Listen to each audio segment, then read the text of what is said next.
Father, I pray that you would give us understanding as we talk about leadership. The truth is, you're the one that created the idea. And we ask that you would give us discernment and understanding, and that you would equip us to be more effective in the ministries and roles that you have called us to. So guide our time here today in Jesus' name. Amen.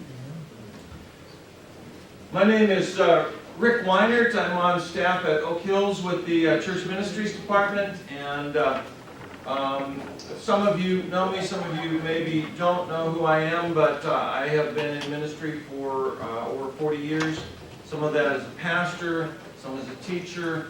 I was the director of a missionary training center for a few years, and I was a district superintendent for the Evangelical Free Church in the Northern Mountain District, which is parts of Washington, Idaho, and Montana. I did that for 6 years.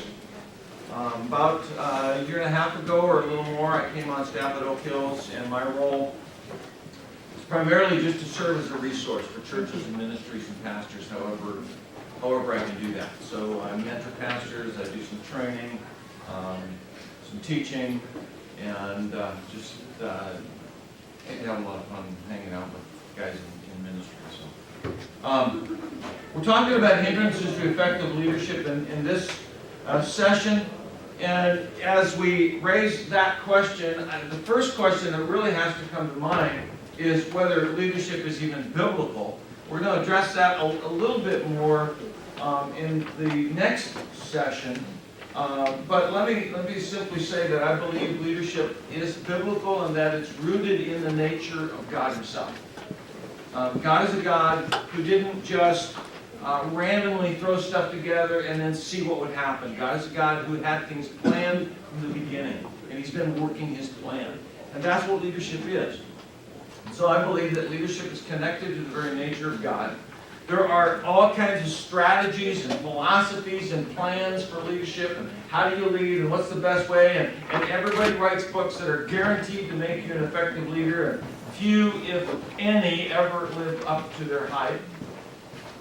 Ron Edmondson has a website for pastors and ministries. He's a pastor and ministry consultant, and on his website he offered a dozen ways to keep an organization small.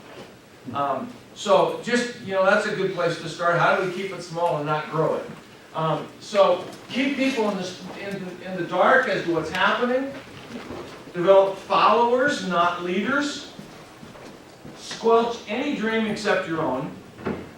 Refuse people a voice at the table. Make sure everybody knows you're in charge. And be non-responsive. Refuse to delegate. I had a young pastor, we were going through some leadership training a number of years ago in Houston, and there was a young pastor that came to the group, and some of us had been in ministry for a while, and he was brand new, just come out of the military, and was pastoring this church, and he felt that it was his responsibility to make sure everything was done.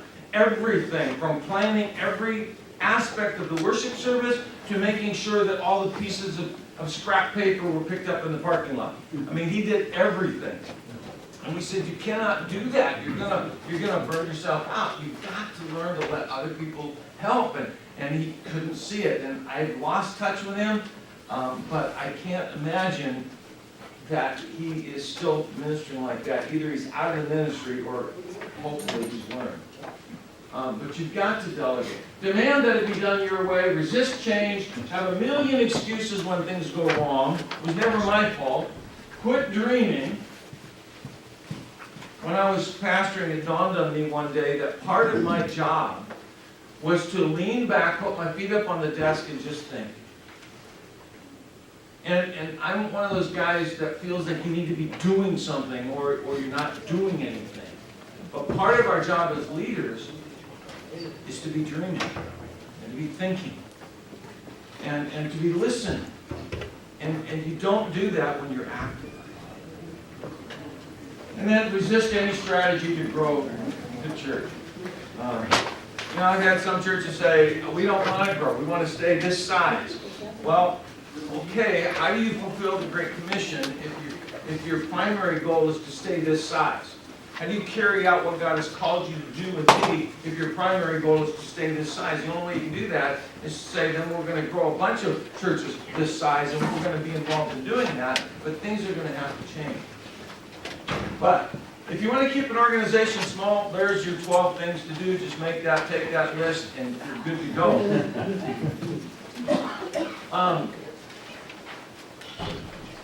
For all the differences of opinion and leadership, there are a few elements that everybody agrees on.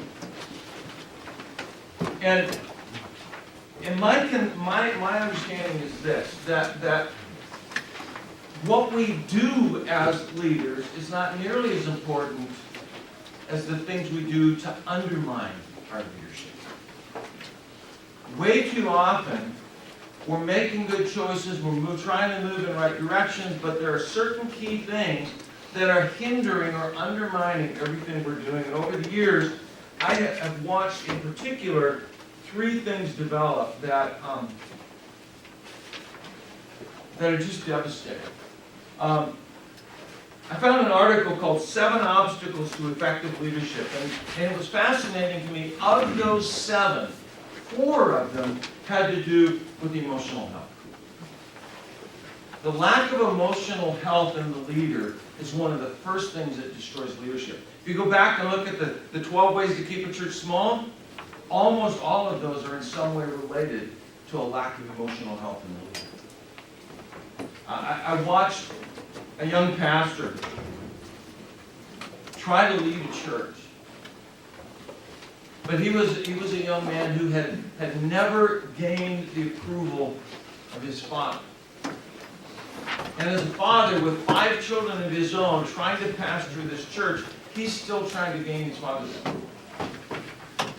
And everything he does is about trying to make sure that people recognize he's important. He's valuable. Because he's never felt like he is. And so he gathers this little group of people around him that just fall over every word that he says, and to them he can do no wrong, and everybody else is ignored. When he came to that church, he had told them he had pastored a church, and then the church just didn't want to follow the Lord at all, and so he had taken a group of people and planted another church. Well, what I discovered and what all of us discovered after seeing him work for a while, is that what had actually happened is that he had done the same thing there. He had built a little core group of people that thought he could do no wrong and ignored everybody else.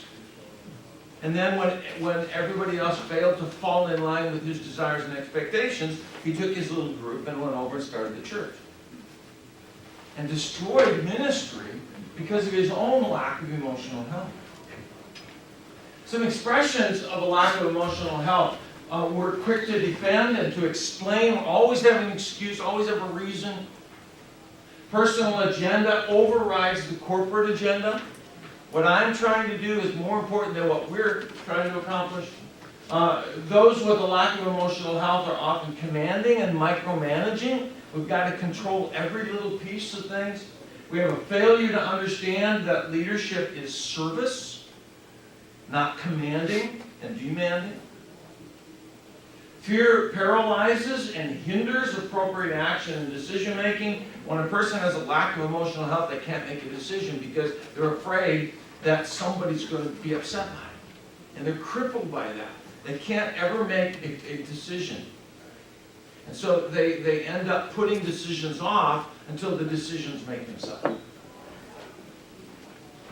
The need to be right causes the leader to move too quickly sometimes without getting all the information, without listening to the counsel of other people. We see it this way, and this is how we're going to do it.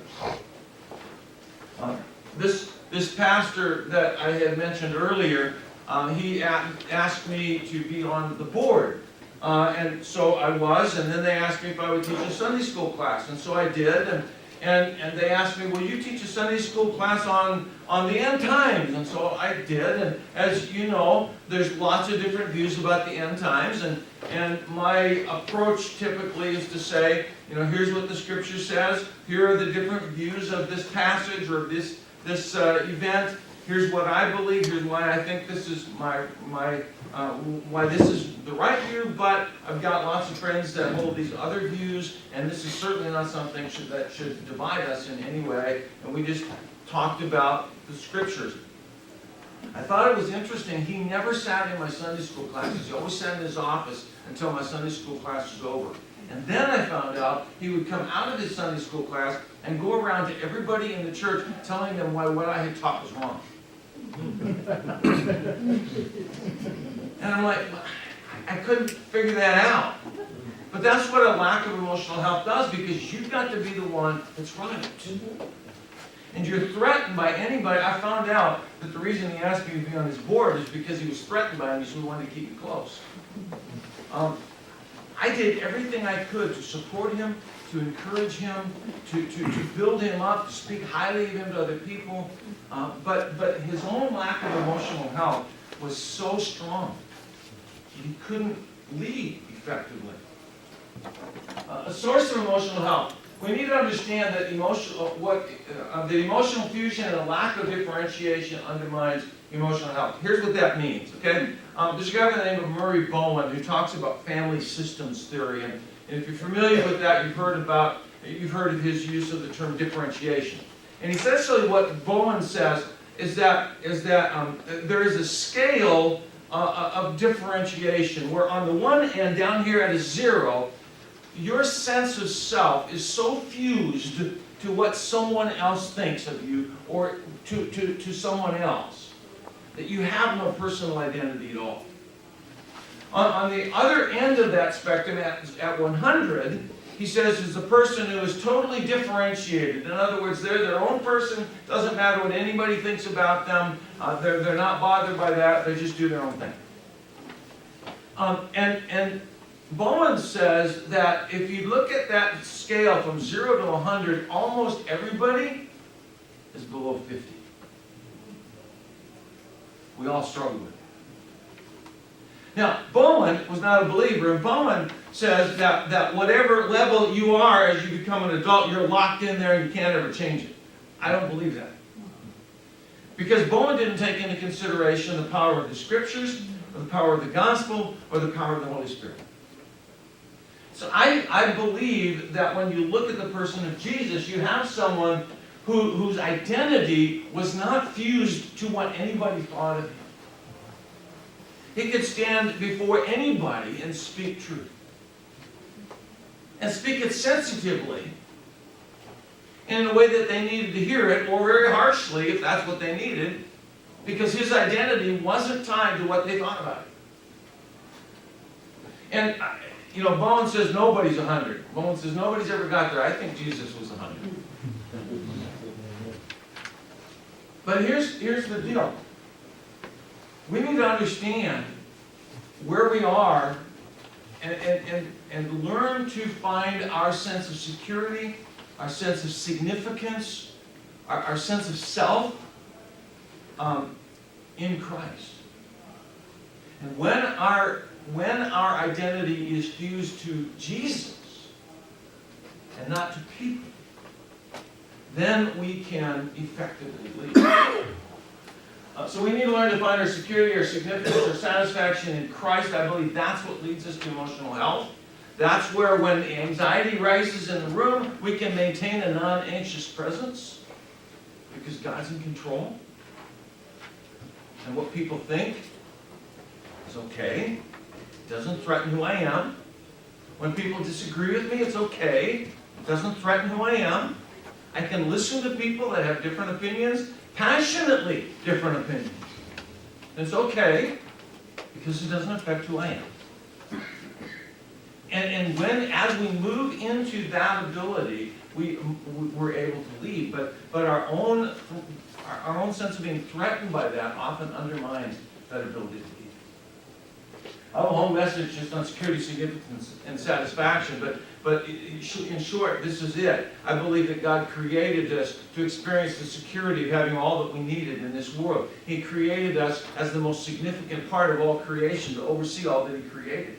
And He created us to enjoy all that He created. I think you can see that in Genesis 1 and 2. But what happened in the fall is that Eve looked at the tree of the knowledge of good and evil and saw that it was good for food, security. It was a delight to the eyes, satisfaction, and that it was able to make one wise, make you like God. Significance. She looked to the tree to provide her what God had already given her. And look, we spend so much of our time looking to things and people and positions and stuff and titles, all this stuff, to find the security and the significance and the satisfaction that we already, if we're believers in Jesus Christ, we already possess in Christ. And we need to intentionally begin looking to Him for those things. And then we need to learn to ask new questions. Because our own insecurities often cause us to ask the wrong questions. When we talk about asking new questions, the questions we ask change how we think. And they change what we do. I had one professor that talked about acting your way into a new way of thinking. And I thought, what does that mean? He said, well, you do things that cause you to see things differently. Go places you've never been, and suddenly you see the world from a different perspective. It's the same with the questions we ask. When you start asking different questions, it helps you begin to see things differently.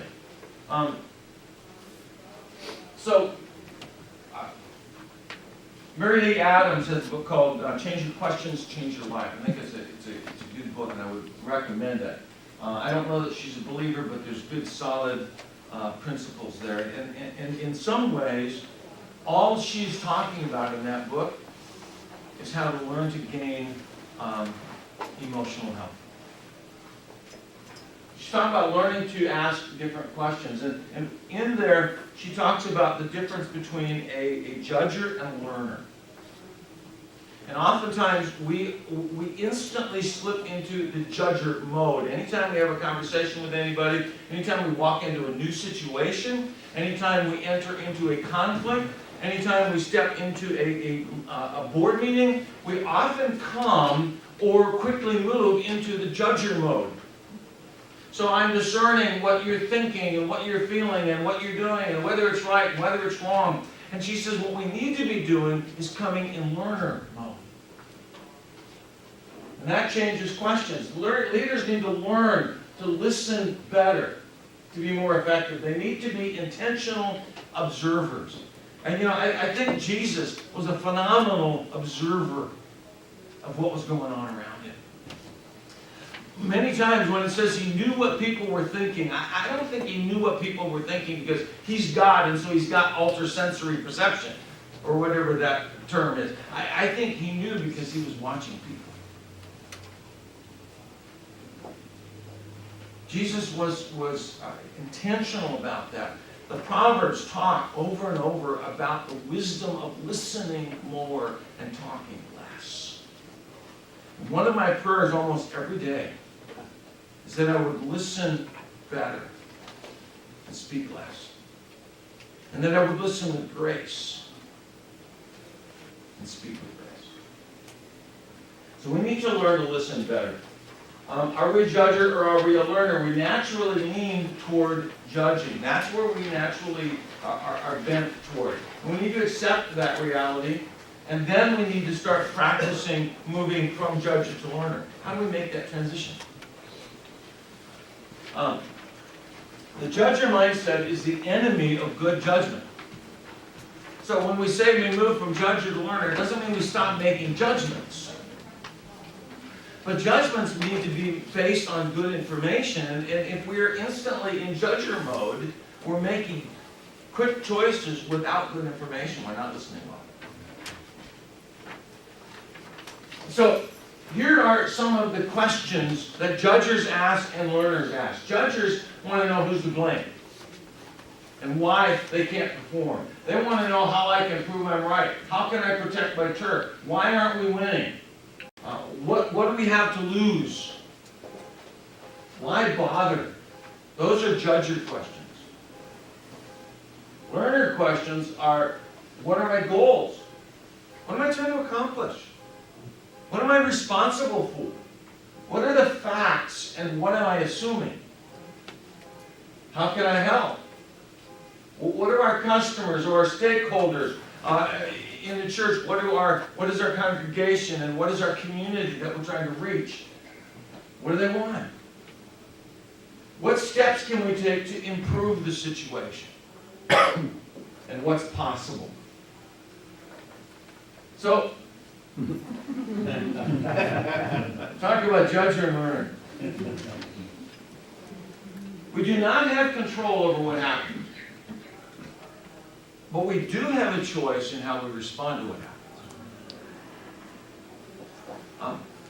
And I think that's where we start to go off track. Things are out of our control and we instantly start to panic or react. Changing your questions changes your attitude and your actions. When we're on the judge's path, we can't help anybody. Not only can you not lead well, but you can't help anybody else either. When two people are in judge, here's a cool principle, by the way, because it's almost always true. Two people are judges, right? You get two people together. When two people are in judger mode, the one that wakes up first has the advantage. The person can choose to move to learner and turn the situation around. That's a choice that you can make. And it turns it around for both of you. So how do you become a learner? If leaders want followers to be learners, then leaders need to learn to be learners first. You want people to listen to you as a leader? You need to listen to them first. Leaders who are judges produce followers who are judges. I just listened to the testimony recently of a young woman. What's the church down in Kansas that pickets all the... Westboro Baptist. Yeah, Westboro Baptist. She was the daughter of the pastor, raised in Westboro Baptist Church. That's all she knew. She said, I was 6 years old, holding signs. I didn't even know how to read. Or 5 years old, I didn't even know how to read, but I was holding signs, picketing. That's all I knew. And it was through a Twitter interaction with people that showed interest in her and actually listened to her instead of reacting against her judging, that caused her to start listening.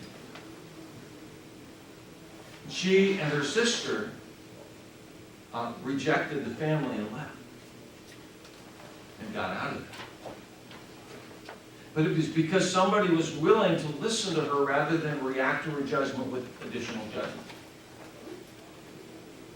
But that whole family were taught to be judges. And all too often, we spend way too much of our time teaching our people what's wrong with the world.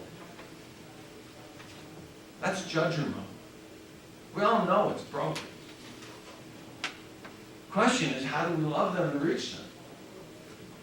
So how do you become a learner? A key part of switching from judge to learner is asking ourselves, what outcome do we really want? What are we trying to accomplish here? Where are we really trying to go? And asking ourselves what others need and what others want, that helps us move beyond assumptions to positive learning. So Mary Lee Adams has this chart. It's actually available online. You can download it. But you can either follow the learner path. What happened? What do I want? What are the facts? What assumptions am I making? What can I learn? What are they thinking, feeling, wanting? What am I responsible for? What are my choices? The learner makes thoughtful choices. It's solution-focused. and win-win. Or the judger path. The judger path is a path that starts with reacting rather than asking questions.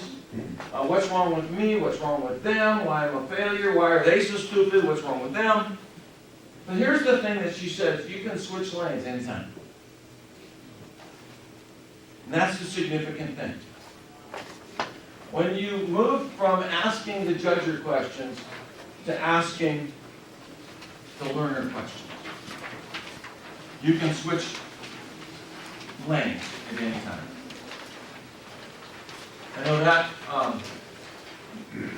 it's a little hard to see, especially with that light on there, but let me just read through some of these. She calls these switching questions. Questions that help make a switch from judger to learner. Thank you, that's helpful. Am I in judger? I mean, that's where we start, right? We've got to recognize we're judging. Is this working? What are the facts? What assumptions am I making? What else can I think about this? So often, the judger approaches that with an instant judgment and then assumes he's always right. You've got to be able to step back and say, wait a minute, what am I missing? What's surprising about this? Where would I rather be? Now, by that, it doesn't mean I'd rather be swimming than sitting in this board meeting. I mean, that's not the point. But as an organization, where would we rather be? How can I get there? Is this what I want to feel? Is this what I want to be doing? Is this the hill that I am willing to die on? What am I missing or avoiding? How can I be more objective and honest? What's the big picture? What am I committed to right now? What is the other person thinking, feeling, wanting? Is this the example I want to set for my children? How can I, what can I do to have a better outcome? In the big picture, how important is this really?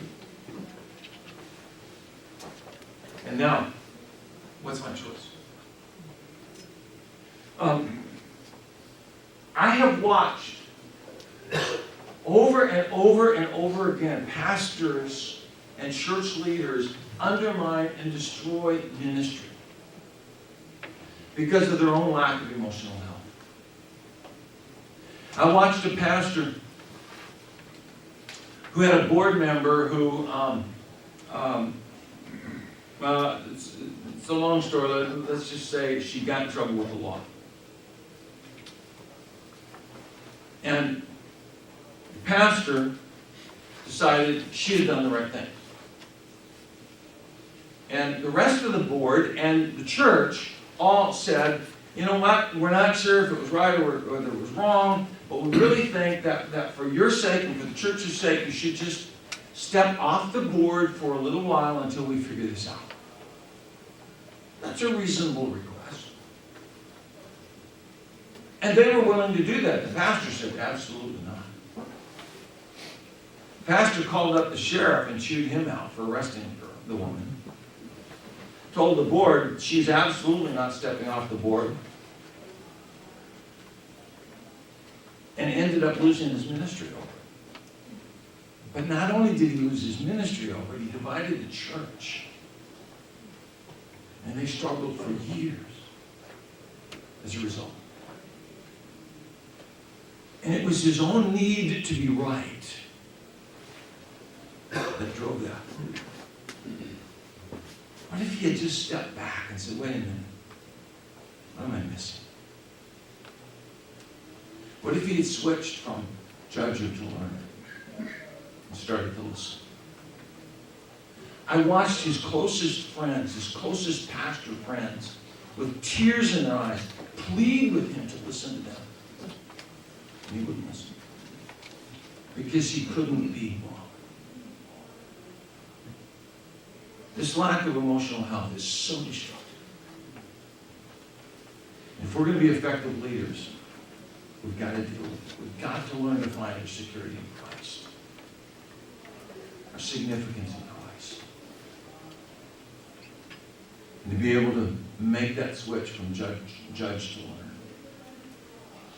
The second hindrance to effective leadership is a lack of clarity.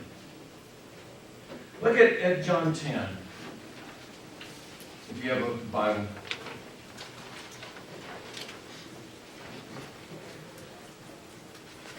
John 10:10. Jesus says, the thief comes only to steal and to kill and to destroy. I came that they may have life and have it abundantly. Then if you look down to verse 17, for this reason the Father loves me, because I lay down my life that I might take it up again. We can look at other passages. We could look at John 17. Well, one of the things we see too soon for that. One of the things we see is that Jesus was absolutely clear on why he was here. I love this cartoon. Your project summary needs more jargon and acronyms. The goal is to make ourselves look smart while making the readers feel dumb. He says, what about clarity? Clarity's not our friend on this one.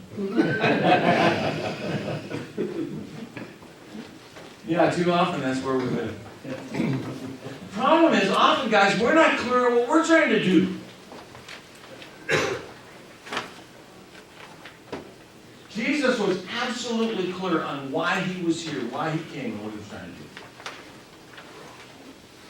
But while we need to be clear on our mission, we need to be flexible in our strategy. If you look at 1 Corinthians 9 or Acts 16, what you see there is that Paul had a plan. Paul's second missionary journey, he has a plan. He knows where he's going, but the Holy Spirit won't let him go there. So he changes his plan. The Holy Spirit won't let him go there either. And then he has a vision. Come to Macedonia. So he goes to Macedonia. He goes to Philippi and he gets thrown in jail. He goes to Thessalonica and he gets chased out. He goes to Berea. He's got people that are really responding, and then he gets chased out. Then he goes to Athens, where he preaches what we often talk about as, this premier message of how to speak to another culture and connect with them. And he has almost zero response. And then he goes to Corinth, and he says, I came with fear and trembling. And I decided I don't know anything but Jesus and Him crucified. That's all I know. I've tried everything I know how to try, and I either get chased out or I get no response everywhere I go. Jesus came to him in a vision and said, look, I've got lots of people here. Stay here. And he stayed and planted the church. That wasn't on Paul's radar when he started. It wasn't his plan. But it was absolutely in line with his call and with his mission. And so while we need to be crystal clear on our mission, we need to be flexible on our strategy. I sat down with one little church that was 7 people, all over 70. Mahota Memorial Community Church, Mahota Memorial Presbyterian Church in Marietta, Oklahoma.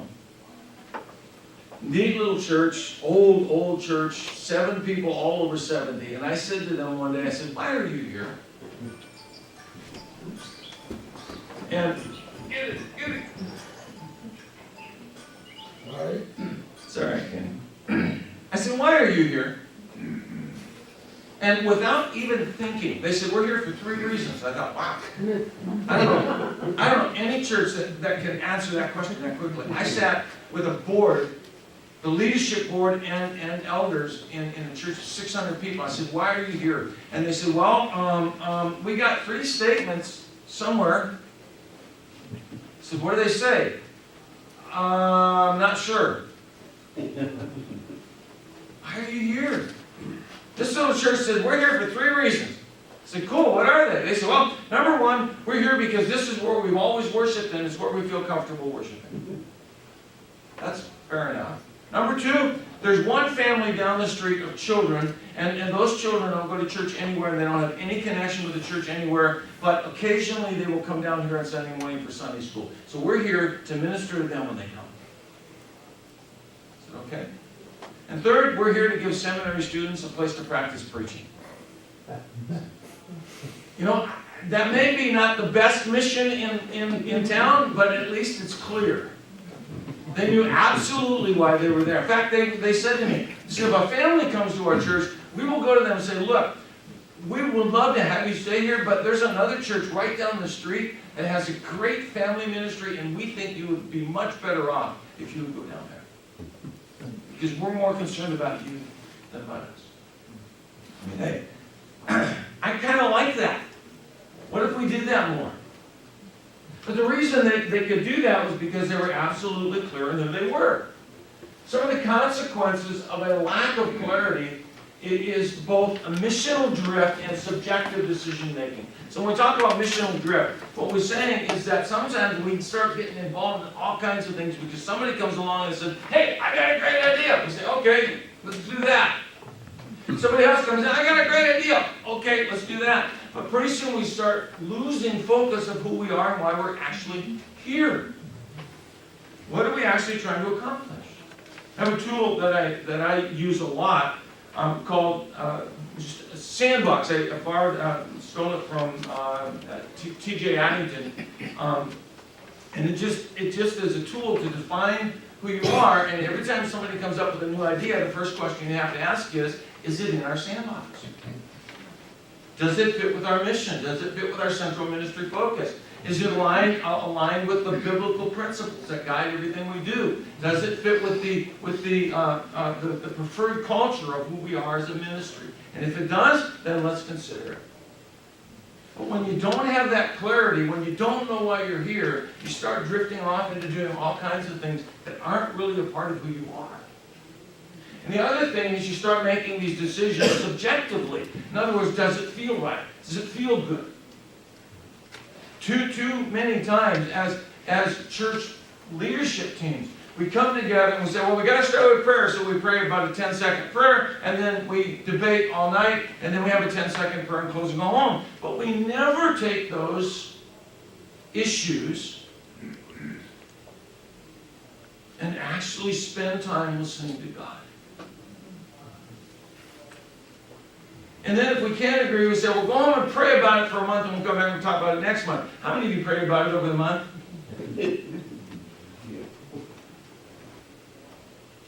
So our process is faulty to begin with. And we end up making our decisions subjectively based on how we feel or what makes somebody happy or what causes the least amount of pushback, rather than making decisions based on whether or not it's aligned with who we are and what we're trying to do. It is amazingly refreshing to walk into a church and everybody in the church knows why they exist, and they're all on the same page. I love to ask the question to church leadership, why are you here as a church? My question is, as a pastor or as a church leader, if you ask 10 people in your church that question, would they have the same answer? Or they come up with 10 different answers? If they come up with 10 different answers, you've not only been clear yourself on who you are, but you haven't communicated that. So, missional drift, too often, the gospel becomes expendable or even forgotten in the process of doing the stuff that seems right to us. And our decisions become based on what's the latest new thing, who's the loudest voice, what's the most comfortable decision to make, instead of who are we really and why are we here. Strategy to gain clarity. First, you've got to prepare your heart. I think that we take far too little time doing that. Are you able to even listen to God? Are you ready? The Quakers, in their decision-making process, have a prayer that they say you have to start with. I still can't remember what it's called. A prayer of, anybody know? A prayer of disinterest, something like that. Something like the prayer of disinterest, which sounds really unscriptural. But here's what it is. See, if you're going into a decision-making process about something and you actually want to hear from God, then you can't have any vested interest in how it turns out. You have to be okay with God saying no, just as much as you are okay with God saying yes. If you're not, you can't hear from Him. So we start there. Do I have a vested interest in how this thing turns out, or am I willing to listen to what God has to say, no matter where it goes? Secondly, then, we review our past. One of the things we did, I was a pastor at Northern Bible Church for, 4 years, I think. And one of the things we did there was to review our past. Who are we? Who were we? Where did we come from?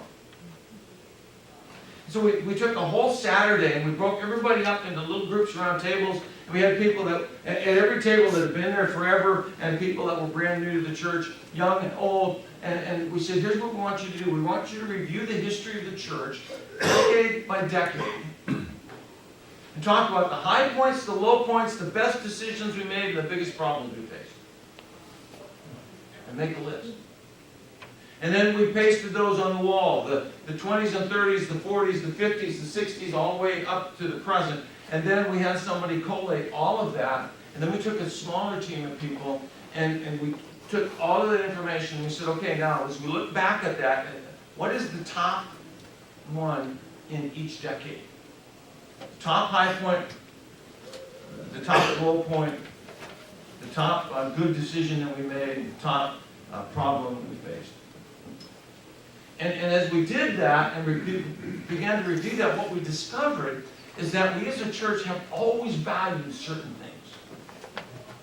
And every time we moved away from those things, we got in trouble. And that began to help us identify just who we are as a church. And so our direction and our decision making is we never try to live in the past. You never try to recreate the past. Too many times when I sit down with churches that are struggling, and the discussion begins with, well, you know, once we did this, and it really worked. Once we had a great youth program, and we just had all kinds of youth coming, and I'm looking at around the table at people who are 80 years old and saying, yeah, that isn't going to happen this time around. We don't try to recreate the past, but we have to draw from the past to understand who we are as we then begin to discern where we're going. So we want to develop, we could spend a whole session just on developing clarity of direction. But if we are not secure as leaders, we won't effectively lead. If we're not clear on where we're trying to go, we won't be able to effectively lead. And then lastly, if we don't have trust, we won't be able to lead. When I was a young pastor working under village missions, we were told, when you go into a new church, don't change anything for you. I found that to be some incredibly good advice. Because one of the things I discovered is that what I thought needed to be done when I came wasn't what needed to be done. And after I'd been there a year and began to listen to people and began to see what they were doing and began to understand why they were doing what they were doing, clearly some things needed to be changed, but often it wasn't the things I was aware of. And clearly there were some issues that needed to be addressed that I didn't know about. And being able to wait long enough to watch and listen and learn kept me from falling into some major potholes. When people don't trust leadership, they can't lead effectively. And I'll get to change in a minute, but just, first of all, lack of clarity undermines trust. So we just talked about needing clarity. If you don't have clarity, if people don't think you know where you're going, they're not going to follow you. When people don't know where they're going or why they're going there, they find it hard to trust the leadership. And oftentimes as leaders, we stand up and say, look, I am God's man, follow me. I know where I'm going. That's great, tell us. If they don't know where they're going or they don't know why they're going there, they find it difficult to trust. Secondly, when people's goals are in conflict with where they think you're leading them, they find it hard to trust. Oftentimes, we make decisions because we have in mind, a future vision. We want to get here, and this is the right way to do that. But what we don't communicate to people is where we're going. We just communicate to them the next change that needs to happen. And if they see the next change that needs to happen, but they don't know that this change is so we can get there, they often make the assumption that this change is so we can get there. And so they often object for the wrong reason. People will generally not give time, money, or energy to that which they don't know.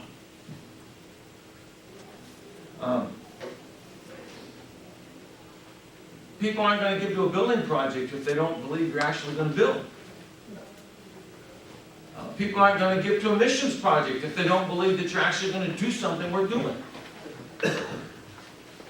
So they need to know where you're going to go. Lack of clarity undermines trust. Secondly, change undermines trust. And this is where we get in trouble, because as leaders we come into a church and everybody says, we want to change. I knew a young pastor that came into a church and he said, how long am I supposed to preach? And they said, just preach until the Spirit's done. I mean, we don't want to put a time frame on what the Spirit of God is doing. And 3 years later, after consistently going 20 or 25 minutes overtime every Sunday, they finally began to think, maybe we didn't mean that.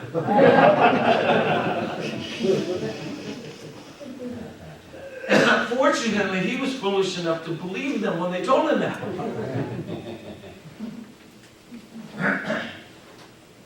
One change changes everything.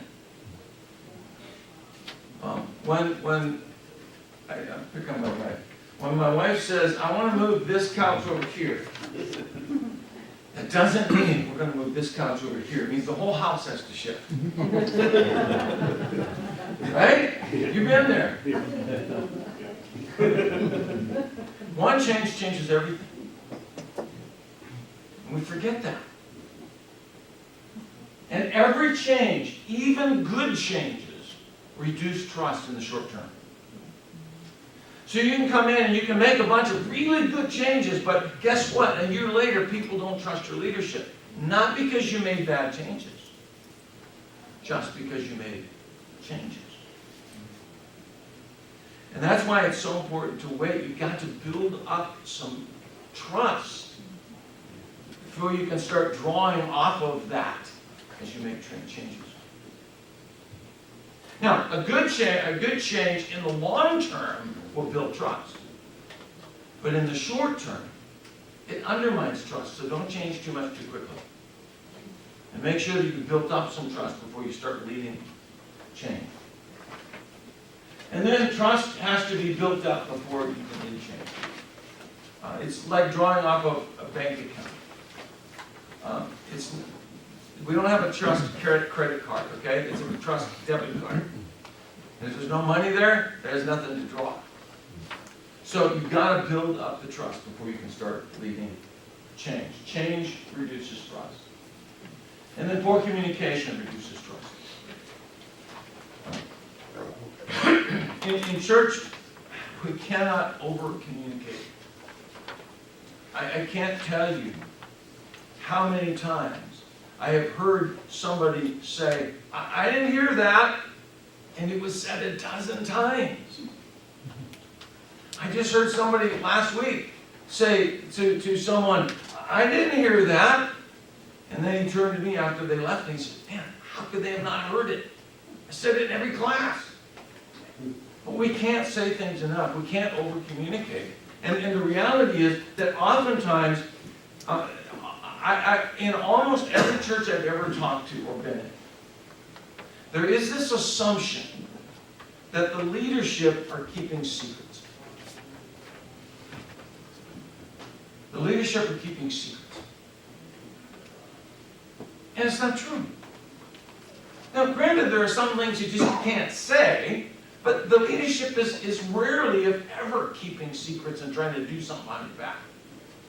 But we're almost always accused of it. Why? Because of poor communication. So we've got to figure out how to communicate better. Poor communication sends the signal that the leadership is keeping secrets and that you're not important enough to know. So lack of clarity undermines trust, change reduces trust, and poor communication or miscommunication destroys trust. Hindrances to effective leadership: lack of emotional health, lack of clarity, and lack of trust. If you want to effectively lead, you've got to build up those areas. 1 Corinthians 13:13 says, now by these three, faith, hope, and love. And in some ways, those are the answer to our lack. Faith is the answer to a lack of emotional health. Hope is built on clarity. And love builds trust. We don't remain stuck in our old ways of doing things. But if we're to be effective leaders, we need to commit to working toward personal emotional health. Clarity of corporate vision. Where are we going to define? And crystal clear communication. Any questions? That make sense? Yeah. Unprogrammed prayer is what that's called in Yeah, there's another term as well. That may be one of them. I Yeah. think I looked it up and they said they have unprogrammed prayer meetings. They do. They have unprogrammed prayer meetings. But yeah, they also have they call it a clarity council that they use for determining or discerning God's will in a decision. So if somebody's trying to decide should they get married or not, or should I build a house, or should I go into business, they'll call it a clarity council. And part of that is this prayer of, and I tried to find it the other day, I couldn't find it. I don't know. I've got it in notes somewhere, but it's, whatever, the principle is, whatever you want to call it, the principle is you're going to hear clearly from God. You can't have a vested interest in how it goes out. That's the concept. Yeah, detachment, disinterest. I don't know. Maybe it's just prayer of disinterest. Whatever it was called when I heard it, I was like, that's weird. But then when it was explained to me, it made total sense. Yeah. Thank you. Let's pray. Lord, we are grateful for the leadership roles and responsibilities that you've given us. And we pray that you would continue to draw us nearer to your heart, to find our security and our significance in you. That we would have hearts that would be inclined to hear clearly from you, that we might be clear on what your purpose and your calling is for us. And Lord, that you would give us the grace and the mercy and the peace to love those you've called us to lead and to build trust. In Jesus' name, amen.